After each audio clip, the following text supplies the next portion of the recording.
Salam alaikum, bienvenue à tous dans ce nouvel épisode de Mes Bricolos, épisode numéro 31 de la saison 3. J'espère que vous allez bien, mes bricologistes préférés. J'espère que vous avez passé une merveilleuse semaine. Moi, ça me fait très plaisir de vous retrouver. C'est notre petit rituel hebdomadaire. Maintenant, vous le savez, chaque mercredi à 17h heure GMT, je publie un nouvel épisode.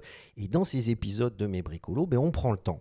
On prend le temps tranquillement, vous certainement posé sur votre canapé, moi dans mon studio de design où je me trouve actuellement à Marrakech, derrière mon ordinateur devant la caméra, à commenter, discuter, échanger sur les dernières actualités du monde de la création, de l'innovation et d'un métier qui me passionne et que j'exerce maintenant depuis plus de 15 ans, le design. C'est vraiment un truc qui me passionne avant même d'être un métier, vous voyez ce que je veux dire ? Donc, on prend le temps dans ces épisodes parce que ce qui est intéressant, c'est d'essayer d'aller plus loin.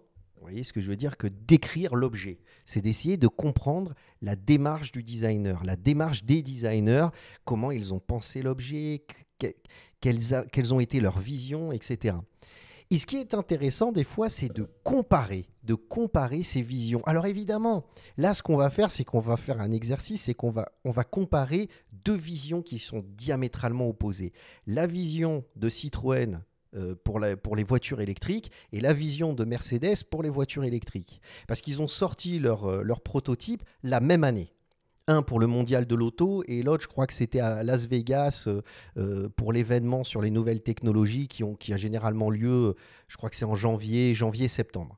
Et ils ont présenté ces véhicules et ce qui est intéressant, c'est que pour eux, c'est une vision de l'avenir de la voiture électrique. Donc ça nous donne l'occasion de comparer cette vision. Et alors évidemment, on ne va pas comparer la Citroën Oli et la Mercedes EQ XX comme si on allait les acheter. C'est-à-dire, on n'est pas dans une démarche commerciale là. On est dans une démarche de comprendre les stratégies et les visions. Et d'ailleurs, ce qui est intéressant, c'est que les prototypes sont faits pour ça. C'est-à-dire, il faut comprendre, ça aussi c'est quelque chose qu'on apprend dans les écoles de design, c'est que un prototype a plusieurs rôles, d'accord ? Déjà, on utilise le mot prototype, mais on devrait utiliser le mot dream product, parce que c'est pas vraiment un prototype. Quand vous allez au mondial de l'auto à Paris fin septembre, vous regardez pas forcément, vous n'avez pas en face de vous forcément des prototypes. Vous avez des maquettes, ce qu'on appelle des maquettes d'aspect, de forme, de fonction. Et comme c'est pas très joli de dire c'est une maquette parce que c'est assez dévalorisant, on appelle ça prototype. C'est un nom qui claque plus. D'ailleurs, c'est les mecs de la com qui ont décidé ça. Et même ils utilisent un autre terme, ils utilisent Dream Product. Donc qu'est-ce que ça, l'avantage de ces tests ? C'est que ça permet aux designers d'expérimenter et de laisser leur créativité s'exprimer pour envisager des nouvelles innovations. Vous voyez ce que je veux dire ? Et la communication, elle se sert de ça parce qu'elle se dit, mais en fait, ça va faire dream, ça va faire rêver les consommateurs et ils vont peut-être pas avoir l'occasion de s'acheter ce véhicule, mais ils vont avoir l'occasion d'acheter un autre véhicule parce qu'ils vont être attirés par la vision, par ce que représente la marque. Donc ces prototypes ont pour rôle finalement d'avoir à la fois d'être un exercice créatif pour les designers et d'être une stratégie de communication pour la com. Et ce qui est intéressant, c'est que au regard des retours positifs ou pas, justement, des projets qui sont présentés, les gars de la stratégie, les patrons de ces entreprises décident de sortir le véhicule ou pas. Et d'ailleurs, là, je vous montre la Citroën Oli. On en a discuté. J'ai déjà fait 2 vidéos sur cette Citroën Oli que j'aime bien. Moi, je la trouve très intéressante. Et justement, ce que j'expliquais dans les vidéos précédentes, je les mettrai en lien dans la description et à la fin de cet épisode, c'est que j'explique qu'en fait, pour moi, c'est la meilleure réponse aujourd'hui de la problématique du véhicule électrique. C'est la meilleure et la plus intelligente des réponses. Et on va voir pourquoi. Et ce qui va être intéressant, c'est qu'on va la comparer avec la Mercedes EQ XX. Et vous allez voir, ce qui est aussi un véhicule très intéressant, mais qui n'a pas du tout la même approche, qui n'a pas du tout la même logique. Et encore, je vous le dis, cette comparaison n'est pas commerciale. On ne va pas dire, ah tiens, t'as des roues 19 pouces, un petit peu, mais ça va nous servir à comprendre la stratégie et la vision des designers. Alors, Je vous ai dit, j'ai fait plusieurs vidéos sur la Citroën Oli, j'en ai pas fait sur la Mercedes EQXX, mais ça va nous permettre de reprendre un petit peu tout ça. Donc là, on voit l'extérieur de la... On va se concentrer d'abord sur le style avant de se concentrer sur les innovations techniques qu'apporte ce véhicule. Sur le plan du style, là, on est assez cubique, c'est-à-dire on remarque que c'est vraiment un peu taillé dans la masse, qu'il y a quelque chose d'assez déroutant dans cet objet. On le compare plus à un SUV urbain, espèce de crossover. Voilà, on va l'appeler le crossover. On remarque qu'il est assez compact, qu'il a un peu cette image du véhicule robuste. Vous voyez ce que je veux dire?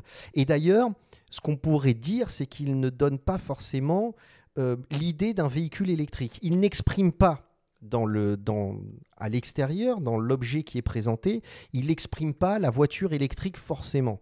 Il exprime plutôt la voiture utilitaire. Il a plus un langage esthétique autour de la voiture utilitaire, fonctionnelle, robuste et ludique qu'un véhicule électrique tel qu'on l'imagine aujourd'hui chez le consommateur. Vous voyez ce que je veux dire? Alors que quand on va sur la Mercedes EQXX, alors là, il y a quelque chose, on est un petit peu dans le vaisseau spatial, on voit tout de suite qu'elle n'a pas de grille avant, donc on comprend qu'il y a l'idée d'un véhicule qui est certainement alimenté par une énergie un petit peu différente, donc évidemment électrique. On voit tout à fait qu'il y a une espèce de fluidité dans la ligne, qu'on a étiré un petit peu l'objet pour avoir vraiment un CX, c'est-à-dire une résistance à l'air, mais le plus bas possible. Et on a un peu cette approche du véhicule un peu plus électrique. Et quand on regarde les intérieurs, même si, je vous l'accorde, c'est-à-dire que si on compare déjà la Citroën Oli et la Mercedes, on se rend compte qu'on n'est pas sur la même gamme, on n'est pas sur le même type de véhicule, d'accord, on se rend compte. Mais là, on analyse simplement le langage esthétique qu'ont adopté les designers de style pour dessiner ce véhicule. Vous voyez? Et quand on arrive à l'intérieur, c'est la même chose. C'est-à-dire quand on voit l'intérieur de la Citroën Oli, alors là, on est complètement, c'est limite la Méhari. Je ne sais pas si vous connaissez la Méhari, mais on est limite dans la Méhari. C'est-à-dire on est dans un véhicule, tu as l'impression que tu peux la nettoyer au jet d'eau, hein. Alors, chose qui m'a été... le designer Pierre Leclerc, quand j'ai eu l'occasion de discuter avec lui, je vous ai dit, j'ai fait un épisode là-dessus, j'ai fait 2 épisodes sur la Citroën Oli, donc je les mettrai, je vous dis, en lien dans la description à la fin de cet épisode. Et je lui dis, ouais, on peut nettoyer l'intérieur. Il m'a dit, non, pas vraiment. Enfin, on peut le faire, mais c'est pas le sujet encore pour l'instant. Mais voilà, ça donne presque envie. C'est-à-dire que on voit l'aspect très utilitaire du véhicule. En plus, le langage chromatique, c'est-à-dire là, quand on est sur du orange, c'est vraiment l'idée de en construction. On est en train d'avoir une action, c'est-à-dire c'est une couleur qui incite à une action c'est une couleur dynamique, c'est une couleur qui est vive, c'est une couleur qui incite, qui suggère l'action, qui est en cours de, voilà. Et on est complètement, en plus on a une teinte de rouge, donc c'est encore plus vif, alors que quand on rentre, je fais une analyse assez sommaire et basique, hein, mais vous comprenez un petit peu la démarche de comparaison et la façon dont je regarde l'objet. Mais on le voit, on voit qu'il y a beaucoup d'innovation, on voit que c'est un objet qui est très léger, on ne comprend pas tout dans l'objet, on voit qu'il y a beaucoup d'éléments graphiques dans l'objet, d'accord? Vous voyez ce que je veux dire? Mais on sent, moi ce que je veux appuyer, c'est on sent l'idée de l'utilitaire, de la voiture fonctionnelle. Et là, on arrive à l'intérieur de la EQ1010, pardon, je ne vais pas faire l'erreur, de la EQXX, et on se rend compte que là, on est complètement dans un langage totalement différent. Et là, ce qui est amusant, c'est par contre là, on sent l'électrique.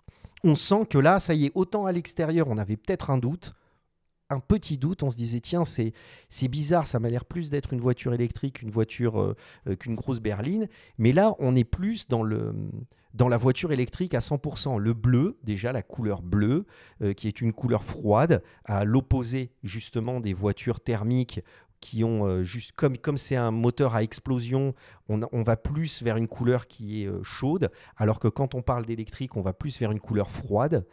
C'est vraiment c'est des exercices sur du design de couleurs. Il y a des designers qui font que ça, c'est-à-dire ils travaillent la couleur et ils travaillent les différentes ambiances en fonction des émotions qu'on veut susciter. J'ai un super livre d'ailleurs là-dessus, je pourrais vous en parler un jour. Mais là, on est complètement dans l'approche de la berline confort électrique avec des sièges rembourrés, avec ce bleu. Donc là, on comprend. On comprend qu'on est dans une voiture électrique. Donc déjà, la première analyse est qu'on est dans une berline de luxe. La première analyse, sans rentrer dans le détail, c'est que je regarde l'extérieur ou l'intérieur de la Citroën Oli, rien ne m'indique que je suis en face d'une voiture électrique. Le choix stratégique des designers a été clairement orienté autour de l'idée de la fonctionnalité, de la robustesse et du ludique. Vous voyez ce que je veux dire? Alors que quand on arrive sur la Mercedes, on est plus dans une voiture qui suggère le confort, la vitesse, la fluidité, la pureté. Et clairement, quand on arrive à l'intérieur, même si on peut avoir un doute à l'extérieur, clairement, elle suggère un habitacle de voiture électrique. Complètement. Vous voyez? Donc déjà, on se rend compte que le message que porte chacun des véhicules est plus clair finalement chez la Mercedes que chez la Citroën. Parce que la Citroën n'exprime pas directement que c'est une voiture électrique. Mais est-ce que aujourd'hui, l'objectif de Citroën est vraiment de dire on va faire un véhicule électrique? Pas forcément. Pas forcément. Et c'est ça qui est intéressant. C'est-à-dire qu'ils ont travaillé le véhicule électrique, mais ils ont travaillé la fonctionnalité autour du véhicule électrique. Et ils ne sont pas rentrés dans une transcription littérale du véhicule électrique. Ils se sont dit, la voiture électrique, par définition, a des contraintes au niveau du rechargement, des distances parcourues, etc., mais a des avantages, ses gains de place, volume, etc. Comment je peux prendre ça à mon avantage et quelles sont ces fonctionnalités que je peux offrir. Et on le voit quand on arrive dans l'habitacle qui est ouvert, spacieux, généreux.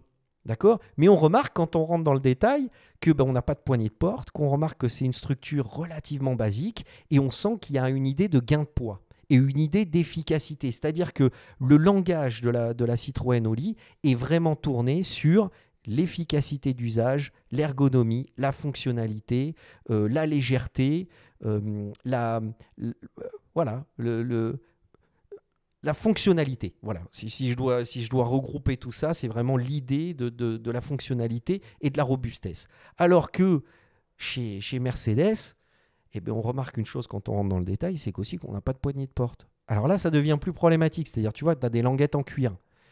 Et là, tu dis, attends, si je commence à regarder, c'est vrai que j'ai des sièges qui sont rembourrés, mais pas vraiment rembourrés, qui sont un peu comparables à la Citroën Oli. C'est vrai que c'est relativement vide, que j'ai une console centrale qui est très allégée, que j'ai certes un grand écran, mais que tout a été enlevé, que j'ai pas de poignée de porte. Ah, d'accord. Ok, on est dans une voiture électrique où ils ont aussi pris le parti d'essayer d'enlever un maximum d'éléments pour avoir un gain de poids. Ok. Mais ce qui est problématique, c'est que moi, enlever pour avoir du gain de poids n'est pas forcément l'idée que je me fais du confort. N'est pas forcément l'idée que je me fais de la berline de luxe.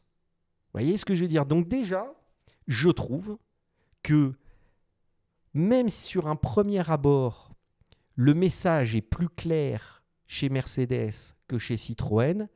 Citroën est cohérente par rapport aux promesses qu'elle délivre, alors que Mercedes, on commence à sentir qu'elle essaye d'eux, mais elle ne tient pas ses promesses. D'accord? Et alors là, c'est là où on va rentrer maintenant qu'on a regardé le style. Alors, elle ne tient pas ses promesses. Attention, on verra. C'est-à-dire que on commence à comprendre les deux visions qui sont différentes. C'est-à-dire, on se dit, d'accord, pour Mercedes, on est plus dans une vision d'une voiture électrique clairement affirmée comme la voiture électrique. On va dans une pureté de ligne, où on essaye d'être dans une voiture moderne, mais en même temps, on comprend qu'il y a une logique autour de l'efficacité. du poids, de cette ligne très aérodynamique, donc avec un minimum de résistance dans l'air. On sent qu'il y a la volonté de l'efficacité. D'accord ? Mais l'efficacité, c'est faire des compromis et qui n'est pas forcément lié au confort. Voilà. Et à côté de ça, on voit la Citroën Oli, l'intérieur de la Citroën Oli et l'extérieur aussi, où on comprend que, ah non, mais c'est Citroën, c'est différent. C'est fonctionnalité, ergonomie, robustesse, et clairement, c'est affiché en tant que tel et c'est assumé. Vous voyez ce que je veux dire ? Et là, si on compare justement les deux marques, c'est-à-dire ce qui est intéressant, c'est qu'on sait que Citroën, historiquement, et d'ailleurs la DS, ce véhicule absolument extraordinaire que Citroën avait sorti à l'époque, était un véhicule hyper intelligent, dans lequel il y avait des innovations techniques majeures qui ont été après récupérées et réutilisées par plein de marques. Les phares directionnels, les suspensions pneumatiques, etc. Donc on comprend que dans l'ADN de la marque, l'idée d'innover par la fonctionnalité et l'ergonomie est vraiment ancrée dans leur logique. Donc on comprend cette stratégie qu'ils ont développée. Et pareil, si on regarde la Mercedes, on comprend aussi que chez Mercedes, qui ont été les premiers, qui ont vraiment fait avec les classes S, les berlines, les grosses berlines de luxe, les autres marques se sont galérées pour atteindre le niveau, et je crois même pas encore, je crois qu'encore aujourd'hui, dès qu'on pense berline de luxe, on pense Mercedes, et on voit l'efficacité allemande, c'est-à-dire on ne cherche pas à faire... à proposer une multitude de fonctionnalités. Quelle est la problématique ? Quelle est la solution ? Si on veut faire du confort, on va dans le confort. Et là, on comprend que l'ADN de la marque est plus tourné vers la berline de luxe, volumineuse, spacieuse, et on comprend même que dans les dimensions, ce n'est pas la même chose, avec vraiment une ligne, c'est-à-dire on est vraiment plus dans l'ADN de la marque Mercedes et dans ce qu'elle porte comme valeur. Donc déjà, on voit que les deux marques n'ont pas la même approche, n'ont pas la même histoire, n'ont pas la même ADN. Donc forcément, leur retranscription de la vision et de ce qu'ils portent pour ces voitures électriques n'est pas le même. Tu comprends ce que je veux dire ? C'est génial, c'est génial. Et alors, quand on commence à regarder leur site internet, et c'est là où on commence à rentrer dans le détail, et là, c'est complètement assumé, c'est-à-dire à part la vidéo, je ne vais pas la revoir, j'en peux plus de voir cette vidéo. Je trouve que Citroën, malheureusement, là, cette vidéo ne fonctionne pas du tout. Je le dis et je le redis. Je l'ai dit à Pierre, mais ça, c'est mon avis. Mais par rapport à l'intelligence de l'objet, elle ne met pas du tout en valeur l'intelligence de l'objet. Mais par contre, les images, eux, sont beaucoup plus efficaces pour ça. Et on comprend qu'on est devant un véhicule qui donne envie. Et ça ne m'étonne pas que ce sont des épisodes de mes bricolos qui plaisent.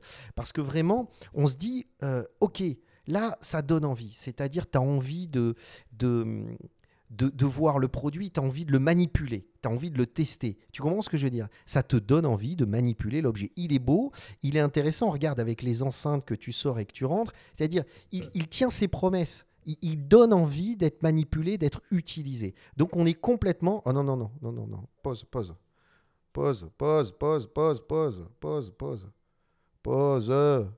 Oh là là, c'est pas possible ce truc. Tu vois, même le début, il me casse la tête. Mais bon, peu importe. On est complètement dans l'envie, dans l'expression de cette fonctionnalité et on a envie d'utiliser cet objet. Et je pense que c'est là où ça a été la réussite des designers de style, c'est qu'ils ont tellement voulu affirmer cette logique-là qu'on est complètement dans l'expression de ça. Et alors que quand on regarde le site internet de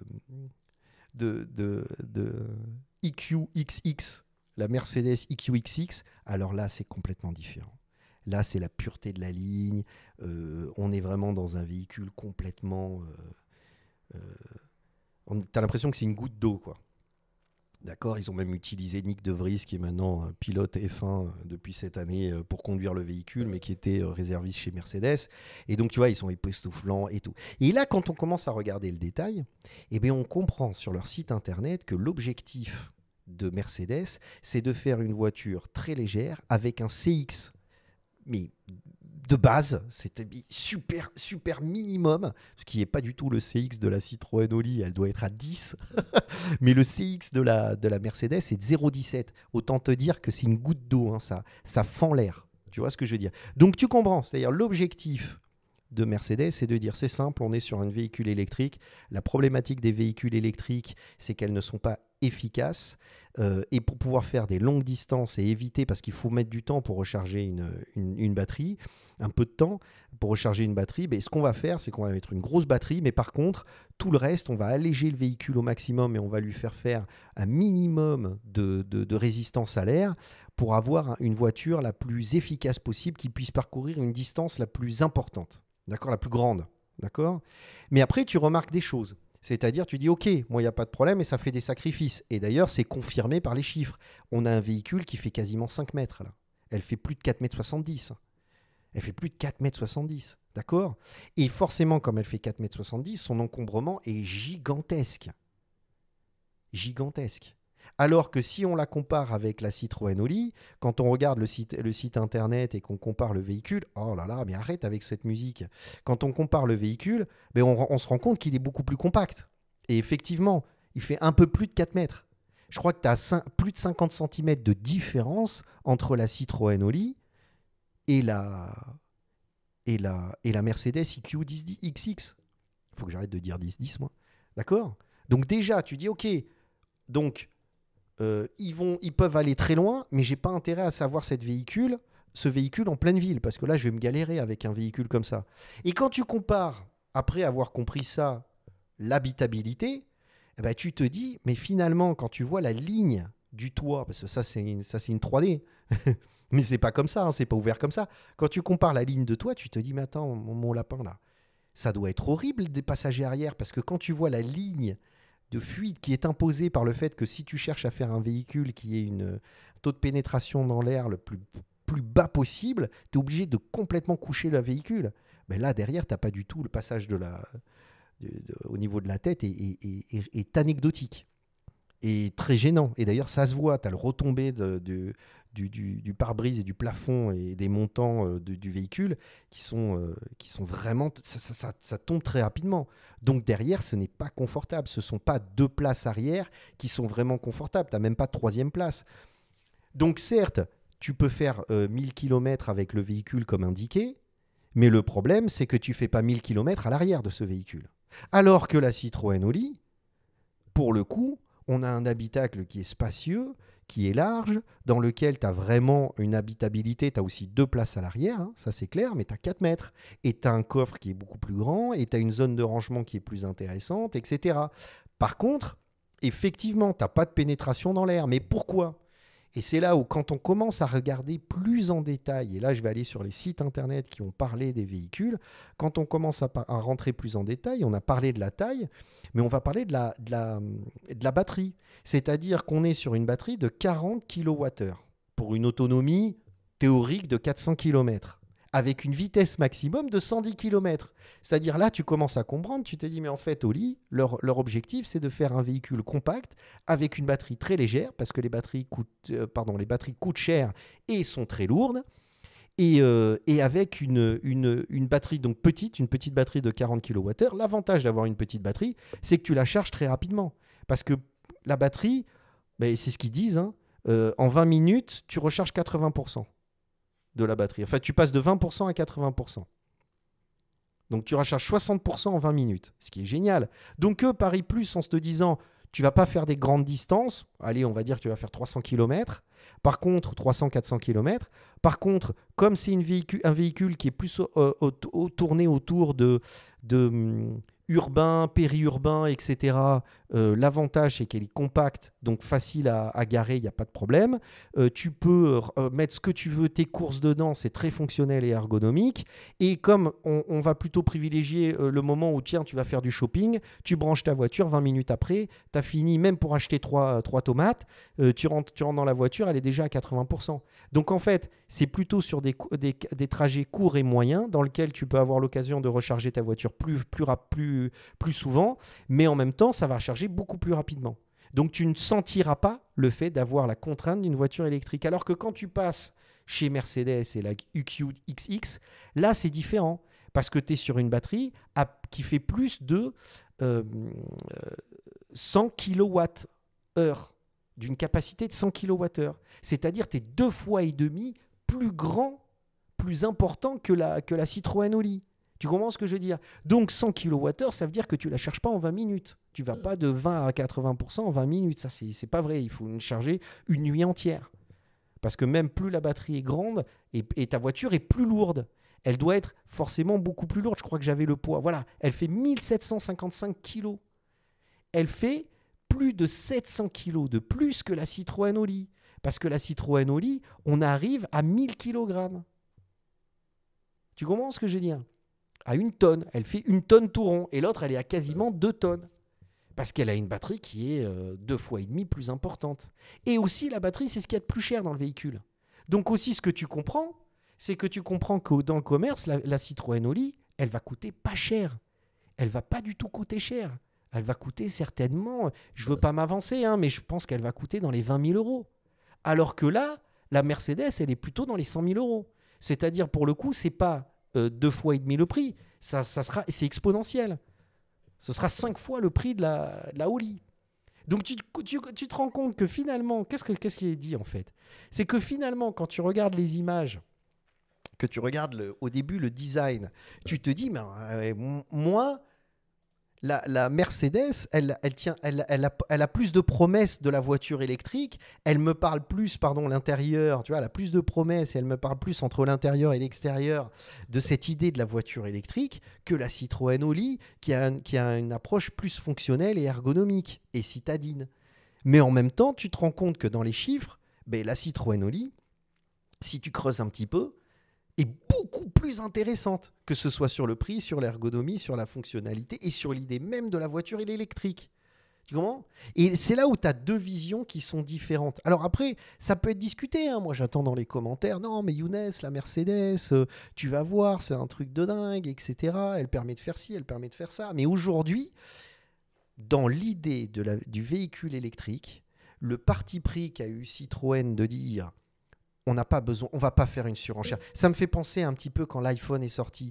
Tous les ingénieurs chez Nokia, LG, Samsung, Sony, ils faisaient des téléphones de plus en plus petits. Tu pouvais même pas appuyer sur les chiffres, sur les lettres. C'était galère. C'est-à-dire que tu sentais que c'était l'excitation d'ingénieurs qui essayaient de miniaturiser au plus possible, les téléphones portables. Et Apple est arrivé avec l'iPhone en disant non, nous, c'est pas l'objectif. Nous, c'est fonctionnalité, c'est ergonomie, c'est proposer un objet. On va essayer de le faire le plus compact possible, mais à l'époque, c'était le téléphone le plus gros et le plus lourd de tous les téléphones. Aujourd'hui, tous les téléphones, c'est des tablettes. Mais moi, en 2007, quand l'iPhone est sorti, c'était un paquebot comparé aux autres téléphones. Il faut se remettre dans le contexte. Vous voyez ce que je veux dire? Et là, pour moi, on est dans le même contexte. C'est-à-dire, je pourrais et je me risque à comparer la Citroën Oli à l'iPhone, alors que là, on est dans une vision assez ancienne de la voiture électrique chez Mercedes. Mais encore une fois, ce sont des stratégies qui sont différentes avec des histoires différentes. Est-ce que tu comprends ce que je veux dire? Est-ce que tu vois? Et en plus de ça, là, on est sur un véhicule, certes, qui a je veux dire, qui a comment je peux expliquer le mérite, voilà, qui a le mérite de dire, voilà, nous, on réfléchit sur une voiture électrique qui va essayer de performer sur la distance. Et regarde, je t'ai pas parlé d'une chose, mais je sais pas si tu as vu, pour améliorer le CX du véhicule, à l'arrière du véhicule, tu as une espèce d'aileron inversé qui sort quand tu dépasses 60 km/h pour augmenter le CX. Mais alors, je t'explique. Et quand tu regardes le véhicule, c'est ici. Tu vois cette espèce de plateforme qui se déploie. C'est pour augmenter le CX et la stabilité, enfin, pas la stabilité, mais la pénétration dans l'air du véhicule. Mais t'imagines, demain, tu recules un peu trop et tu tapes ça sur le trottoir parce qu'il était un peu haut. Mais là, ça y est, tu pleures, tu chiales tous les larmes de ton corps parce que là, c'est un bras que tu vois. Donc là, on est sur un véhicule qui, certes, tient sa promesse de faire une grande distance, mais qui n'a aucune réalité de fonctionnalité, d'ergonomie, d'usage, d'intelligence du produit. On est sur un objet communication, on est sur un objet Instagram, c'est-à-dire que ça ne va pas rester, ça tiendra pas longtemps. C'est vraiment l'idée de dire, ouais, voilà, regardez ce qu'on a fait, c'est génial, on a fait 1200 km. Et quand tu dis, ouais, super, mais moi, je ne ferai pas 1200 km dans ce véhicule, je te le dis tout de suite. Tu comprends ce que je veux dire? Et c'est là où moi, ça me pose problème chez Mercedes, alors que chez Citroën, là, on a une promesse qui est beaucoup plus intéressante, les gars, beaucoup plus intéressante sur l'approche dans la réflexion de la pensée créative et de la vision des designers. Là, c'est super intéressant. C'est de plus tu apprends à la découvrir, plus tu apprends à comprendre la logique, parce que je ne vous ai pas parlé dans la fabrication, parce que fabriquer un véhicule comme ça, avec un galbe aussi structuré, c'est hyper compliqué. Alors que là, la porte gauche, les portes latérales sont symétriques, le capot avant est le même que le capot arrière, donc résultat, c'est le même moule, c'est le même objet, c'est le même produit. Donc résultat, tu n'as pas d'avant, pas d'arrière techniquement, hein. C'est-à-dire qu'en gros, tu es sur un véhicule qui a le gros avantage d'être très facile à fabriquer. Donc on sent que l'approche et le parti pris n'est pas du tout le même. Tu as vu l'habitacle ? Tu as vu l'ouvrante de l'habitacle ? Jamais Mercedes va te faire cette photo parce qu'ils ne peuvent pas la faire. Tu es tellement enfermé dedans que c'est pas possible. C'est le problème de la voiture avec un CX. Oh là là, je suis sur une vidéo de 30 minutes. Ah là là, j'ai papoté les gars, mais alors c'est un truc de dingue. Mais vous voyez, c'est pour ça que je vous dis, ça me passionne parce que j'adore comparer les stratégies et les visions et me poser la question, c'est-à-dire de me dire, mais quelle est la vision qui pour moi est pour moi, encore une fois, et dans la discussion qu'on peut avoir ensemble, qui est la plus intéressante, qui a le mérite d'apporter une vraie réponse, qui a le mérite de vraiment donner des éléments qui vont te permettre de dire ok, c'est ça l'avenir du véhicule électrique. Et aujourd'hui, c'est vrai que la Citroën Oli se positionne en tant que telle et a toute la légitimité de pouvoir se positionner en tant que telle. Et je vous dis encore une fois, on n'est pas rentré dans le détail, donc je vais rappeler Pierre et je vais lui dire écoute mec, il faut absolument que ce véhicule sorte parce que tu as tout compris et elle est incroyable. Alors que Mercedes, je ne connais pas de designer chez Mercedes, mais j'ai envie de dire bon, voilà. Et puis en plus, tu vois que les designers chez Citroën, ils ont fait bon les gars, il faut qu'on innove, ouais regarde, bon Michel, j'ai trouvé ça, on va faire fonctionnalité, regarde. Alors que chez les Allemands, c'est mec, on veut une voiture qui va loin, on veut une voiture qui fend l'air et qui on dit 1200 km. Va sur le dessin, fais-moi une voiture 1200 km. Tu vois ce que je veux dire, c'est tout. Je caricature à mort, mais t'as compris le délire. Bon, allez, sur ce, je vous laisse avec cet épisode de Mes Bricolos. On a dépassé la barre des 30 minutes. Écoutez, c'est aussi ça, de prendre le temps et de papoter. Vous pouvez regarder cette vidéo en plusieurs fois. Maintenant, si ça vous a plu, si vous avez appris des choses, si vous avez rigolé, si vous vous êtes marré de voir à la fois ma passion et mon blabla, n'hésitez pas. De toute façon, ces vidéos resteront toujours gratuites. Je ferai jamais de trucs payés pour voir mes vidéos sur Patreon, je sais pas quoi. Ça, c'est le but du jeu, c'est de le partager avec vous et d'échanger. Donc jamais ce sera payant. Je mettrai même pas, j'activerai même pas les pubs quand je dépasserai le je sais pas quoi là. C'est-à-dire vraiment l'idée, c'est de partager avec vous. Donc la seule chose, c'est que souvent je reçois des messages où on me dit ah mais moi je connaissais pas ces vidéos, c'est dommage que les gens les voient pas. Alors faites un acte de charité.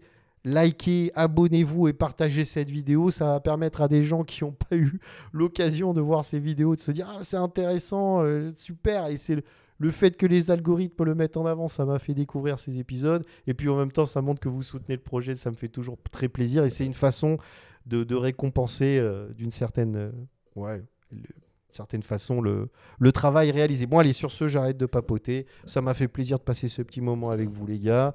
Et on se retrouve la semaine prochaine pour un nouvel épisode de Mes Bricolos. Je vous laisse justement avec les 2 vidéos qui vont s'ouvrir à droite et à gauche de la Citroën Oli. Comme ça, vous pouvez aller voir plus en détail si ça vous a intéressé. Et bon, pour faire ce travail d'abonnement et tout, si vous ne l'avez pas fait, prenez 3 secondes pour cliquer sur ma petite ganache là, ma tête qui se met au milieu. Et comme ça, vous vous abonnez. Voilà les gars. Allez, salam à tous et à la semaine prochaine. Bye.